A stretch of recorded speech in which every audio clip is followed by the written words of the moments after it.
এবং এই কারণে বোনরা তারা যে অ্যাটায়ার অর্থাৎ তারা এহরামের জন্য যে কাপড়গুলো পরেন এটার মধ্যে অনেক ধরনের ত্রুটি আছে, বিচ্যুতি আছে।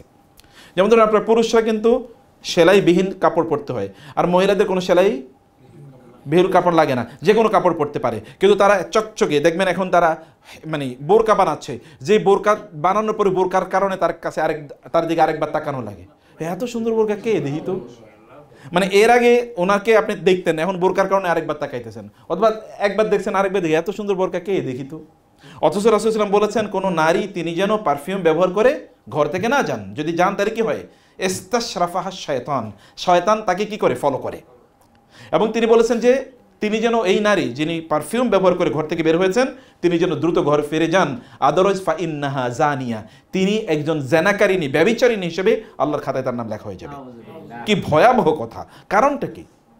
কারণ হচ্ছে তার এই যে স্মেল, এই পারফিউমের স্মেল যদি কোনো পুরুষের নাকে যায় তাহলে ওই পুরুষ তাকে নিয়ে বিভিন্ন ধরনের চিন্তা ভাবনা করা শুরু করে দেবে, ওই পুরুষ তাকে নিয়ে অন্তরে জানা করছে, অতএব তিনি জানা করেনি, তিনি জানার রাস্তাটা উন্মুক্ত করে দিচ্ছেন।